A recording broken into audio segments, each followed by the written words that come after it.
Olá pessoal, tudo bem? Quero dar continuidade ao nosso assunto administração pública.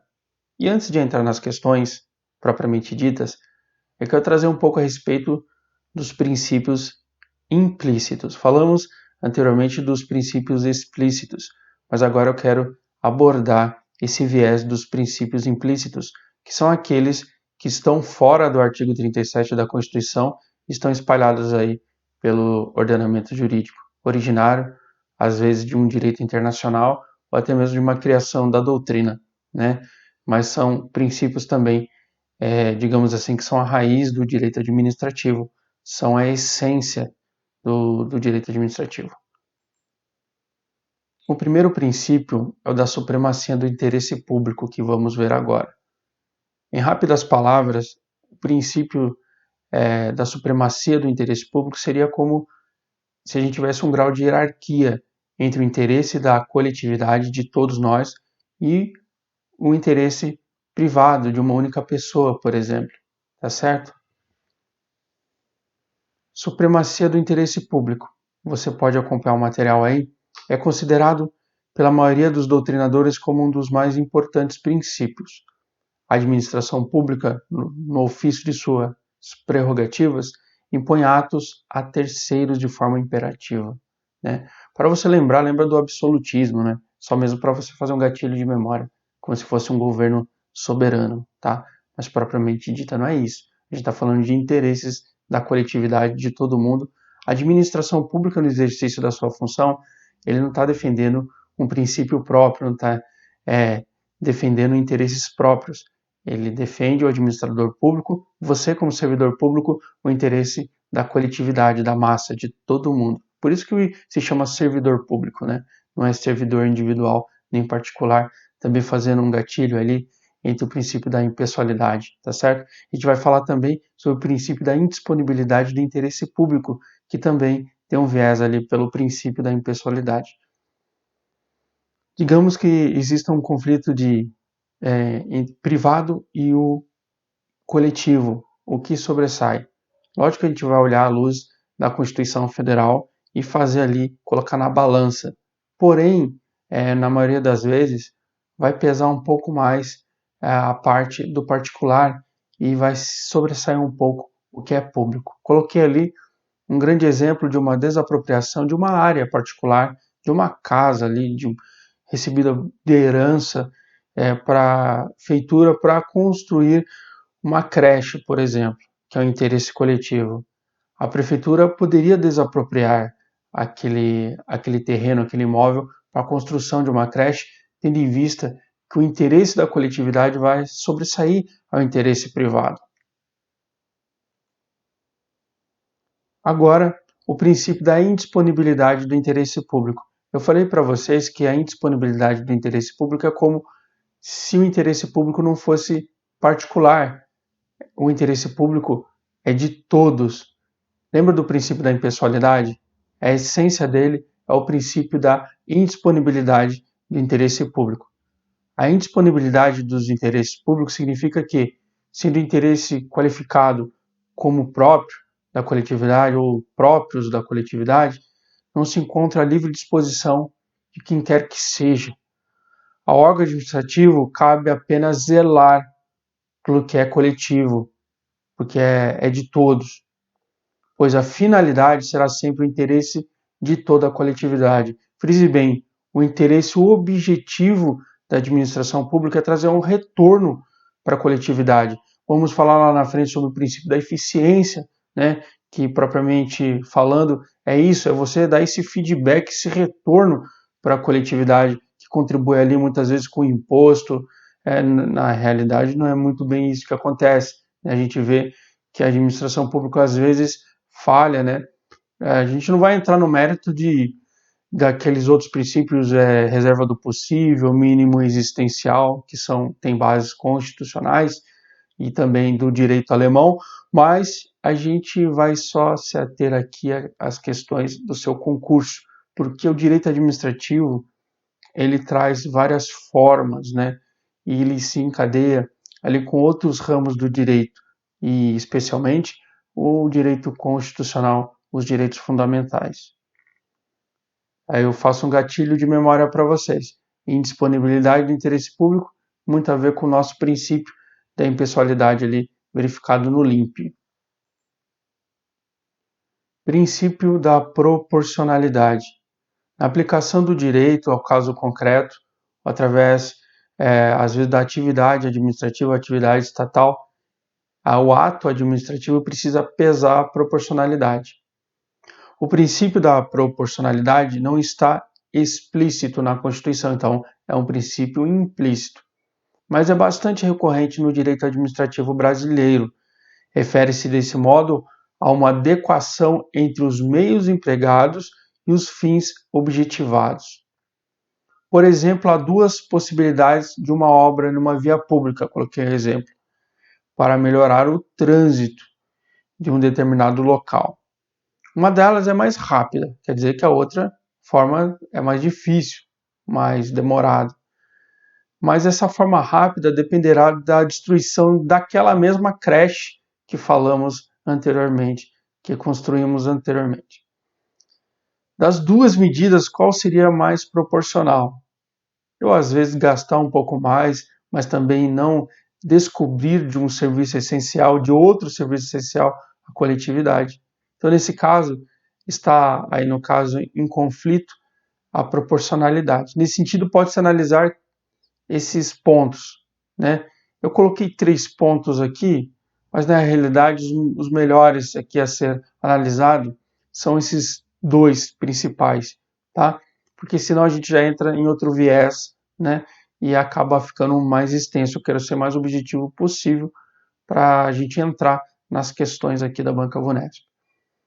O princípio da adequação, a relação entre meios e fins.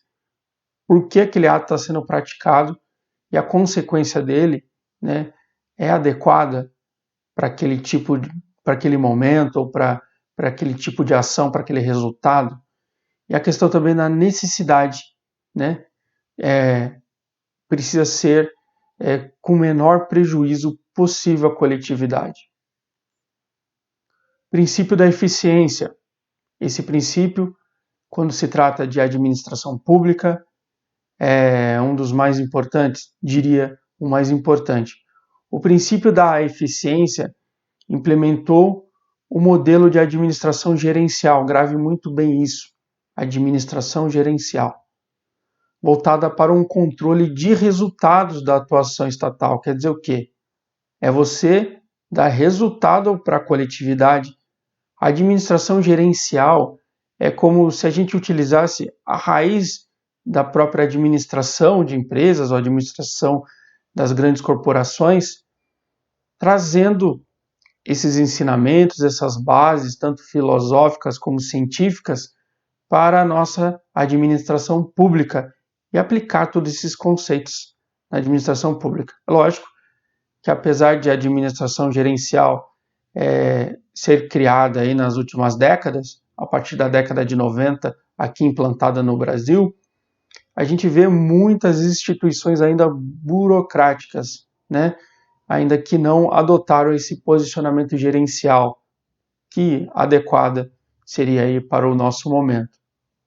Então, nesse sentido, economicidade, redução de desperdício, qualidade, rapidez, produtividade e rendimento funcional são valores encarecidos pelo referido princípio. Vide, dá uma olhada no artigo 37. Você que estuda administração pública não pode deixar de analisar o artigo 37 ao 41. Bora lá. Administração pública, a gente fala tanto disso, né? Às vezes não olhamos o conceito prático. Administração pública ou gestão pública se define como o poder de gestão do Estado, no qual inclui o poder de legislar e tributar, fiscalizar e regulamentar através de seus órgãos, que essa é a visão orgânica, né, da administração pública, agentes e outras instituições visando sempre o serviço público efetivo, o bem comum, o retorno à coletividade.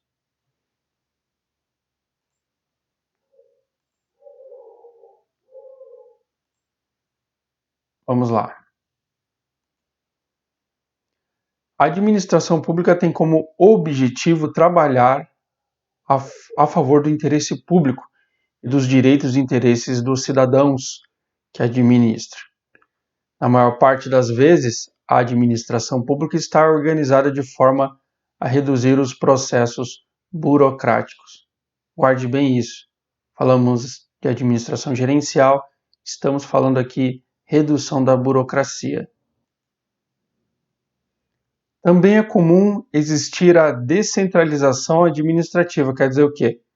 Uma atribuição de uma atividade administrativa sendo descentralizada para melhor resultados. A gente vai falar um pouco mais a respeito disso através de uma empresa pública, de uma sociedade de economia mista, uma autarquia, tá? No caso, administração pública indireta. Isso significa que alguns interessados podem participar de forma efetiva na gestão de serviços. Preste muita atenção nisso. As pessoas, essa possibilidade de participação do governo de forma efetiva e também participação da coletividade nesse deslinde, nessa atividade estatal.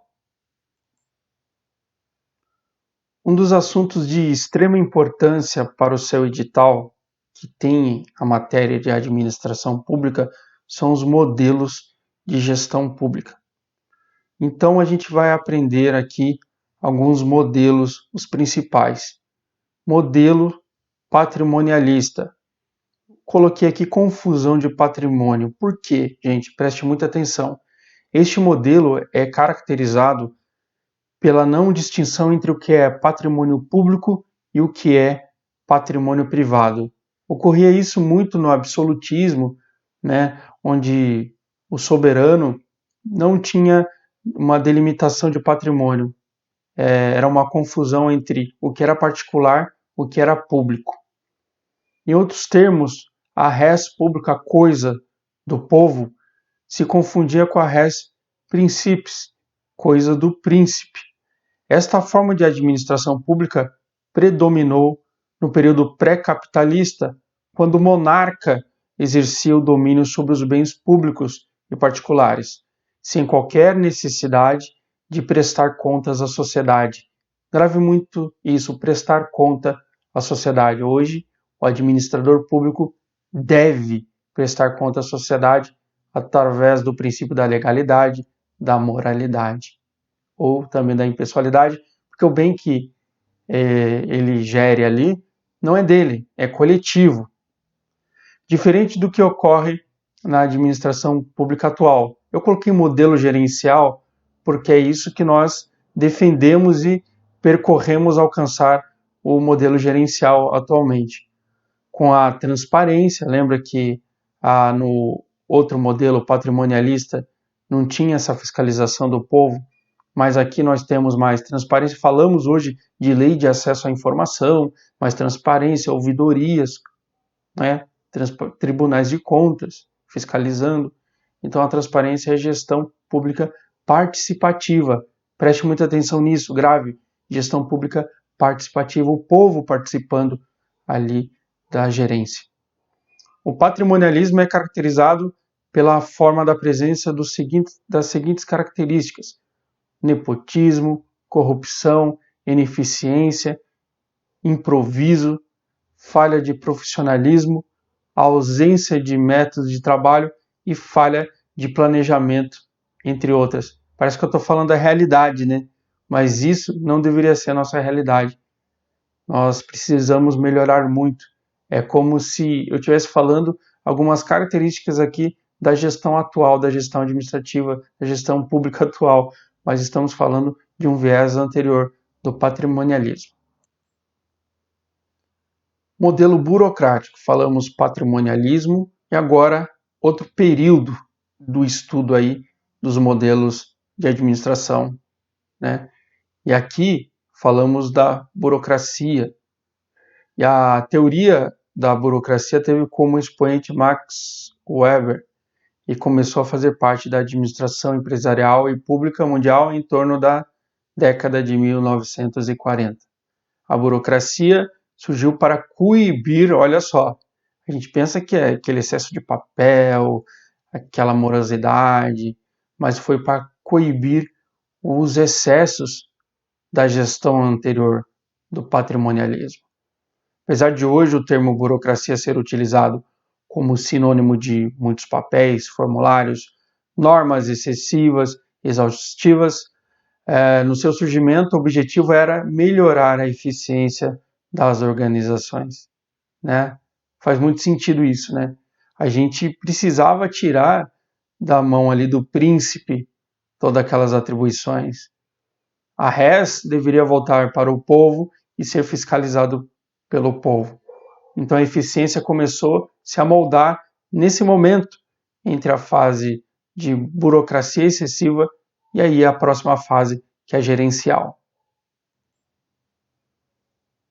A organização na burocracia segue o modelo racional legal, ou seja, deve funcionar com a base em normas, leis, regulamentos, independentemente das vontades pessoais dos agentes. Entre as principais características do modelo burocrático estão profissionalismo excessivo, né? Por isso que a gente vê aquelas charges que eu vou colocar aqui também, uma delas, de pilhas de documentos, aquele funcionário trabalhando loucamente, a impessoalidade e o formalismo, o excesso de formalismo.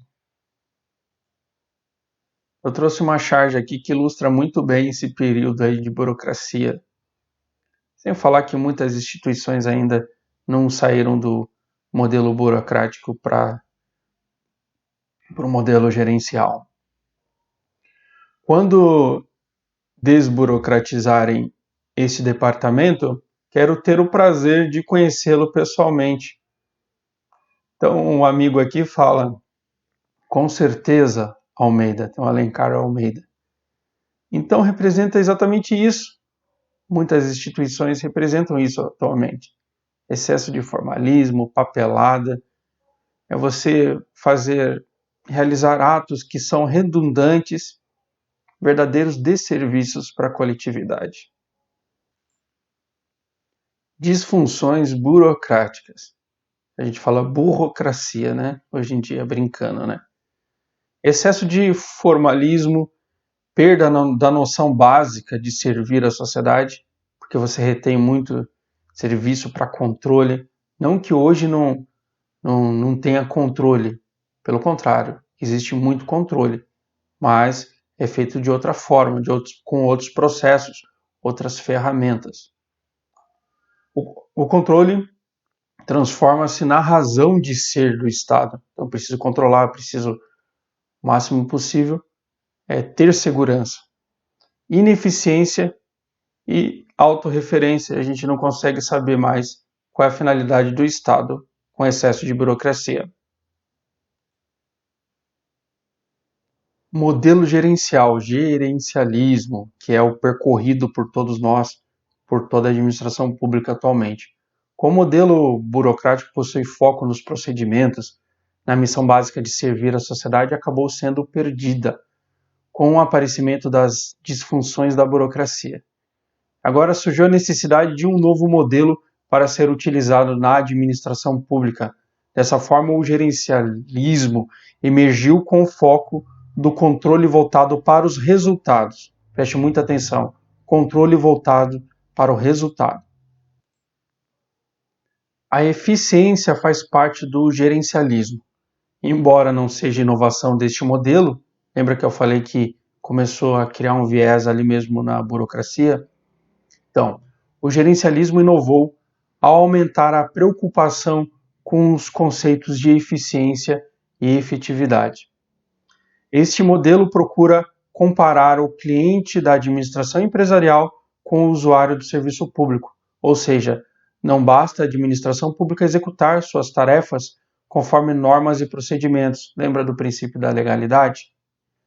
É necessário saber se a população, o usuário dos serviços públicos, está satisfeito ou satisfeita com os serviços que estão sendo prestados.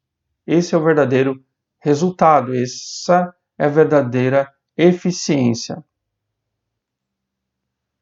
que nos interessa aqui nesse momento, para a gente traçar um objetivo dentro dessa matéria? Trazer aqui algumas características latentes de tudo isso que a gente está falando. Vamos aqui prestar atenção na transparência do gerencialismo, a clareza nos procedimentos adotados, participação popular ou controle social. A eficiência faz parte do gerencialismo, embora não seja inovação deste modelo. O gerencialismo inovou ao aumentar a preocupação com os conceitos de eficácia e efetividade, aquilo que falamos anteriormente. E nesse caso, precisamos prestar atenção, nesses três conceitos. Eficiência, que seria o uso adequado dos recursos. Eficácia significa o grau de alcance dos resultados. Efetividade diz respeito aos impactos gerados para a sociedade. Preste muita atenção. Eficiência, o uso adequado, o uso eficiente dos recursos. Eficácia, o grau de alcance, o que eu alcanço como resultado. E efetividade diz respeito aos impactos gerados na sociedade. Por fim, chegamos ao final desse aspecto introdutório, que vai te auxiliar muito no entendimento agora das questões que iremos resolver, tá certo? Espero que tenha gostado, que eu resolvi fazer isso para melhorar aí o seu entendimento, tá certo? Forte abraço, até mais.